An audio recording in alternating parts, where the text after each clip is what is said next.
Good morning. Today I'm going to go over how to repair a side brush O-ring on a Neato D7. The reason we had to do this was because one of our supervisors, our cat Pop-Tart, decided that he liked to latch onto the side of the side brush or attack it like a toy until it stopped functioning. So if you have something similar to this, maybe you'll find this video helpful. Enjoy.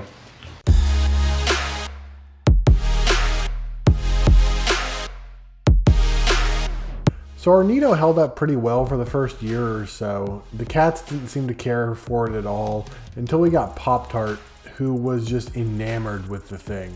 He would ride around on it, attack the side brush constantly. When you take into account the price of this vacuum and its feature set, it's a really good deal, but it does have a problem with some reliability.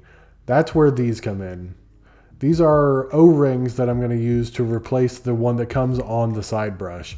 It's a known problem with these that the Neato O-rings on the side brush gets worn out. You're going to need a hex bit for some of these and a Phillips head for some of these. This is the hex set that I bought. I'll add a link in the description. So we're just going to go ahead and dive into this, and I'm going to remove the screws. This is the battery compartment. We're going to go ahead and take the battery out. This can be a little tricky. There's a tab on the battery cord that you've kind of got to pry off. I used one of my pocket knives flatheads on it to get it out. You want to be careful not to break that tab though.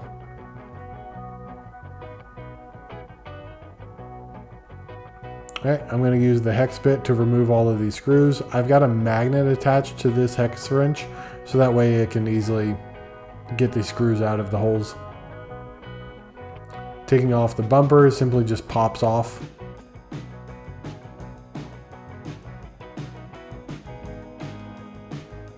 There's some additional screws in the battery compartment here.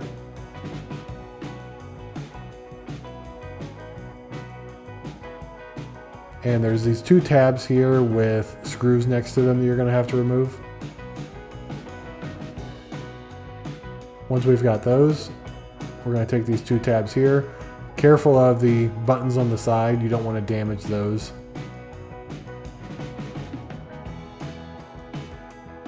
Take out the last two screws on top and pop the tabs after the screws are out. And we're free.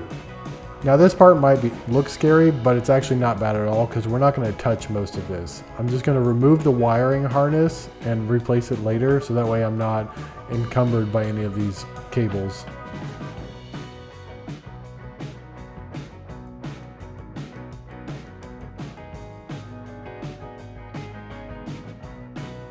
Next, there's this one screw on the side brush module that I need to remove. Another one on the back of it, and then it's got one final screw underneath the plate here. So I don't need to completely remove the circuit board, I just need to remove it enough to get under there. There's a tab here I'm going to pop off.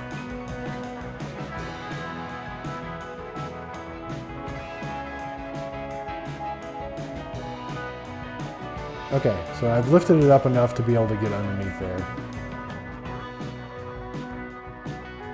Make sure that you do put that screw back whenever you're putting this back together.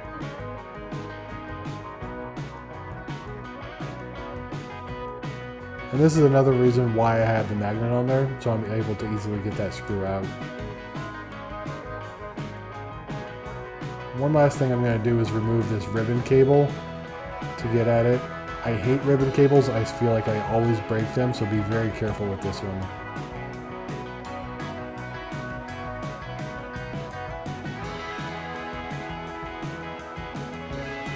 This module here, it should just lift out now.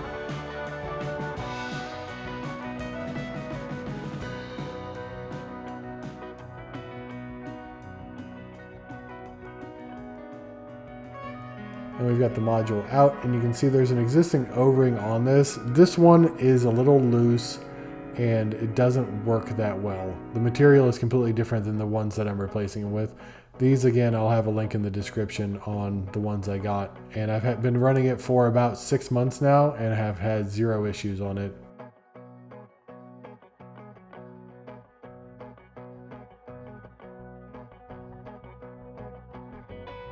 once I got it on there, it actually went below the little fitting that it was on. So I'm just going to go ahead and take a flathead on my pocket knife and pop it back into place.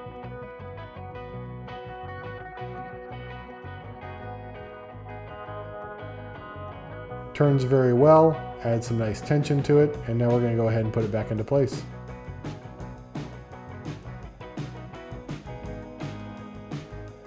And remember, don't forget to put that screw back.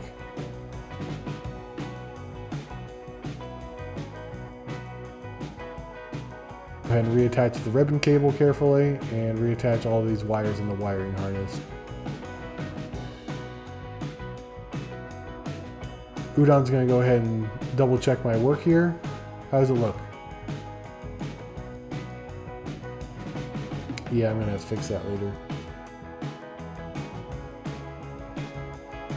Putting this back together after putting that screw back in there. Basically the same process as before. We're just going to go ahead and reattach all the screws.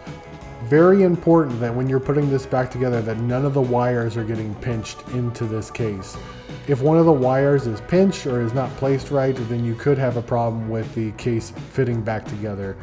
This would be diagnosed by if you break a wire, there could be a problem, or if the case is just smashing some of the wires, then the bumper might not function correctly. I actually had to go through this a couple times when doing this because the bumper was not fitting correctly because there was a little bit of a gap where one of the wires was smashed. Bumper looks good now and we're ready to test. As we can see here, everything's working as expected. The side brush is spinning very quickly and hopefully it'll continue to work so long as our supervisors don't break it again. Thanks for watching. Make sure you hit that like and subscribe button. It would really help the channel out. And I will see everyone in the next video.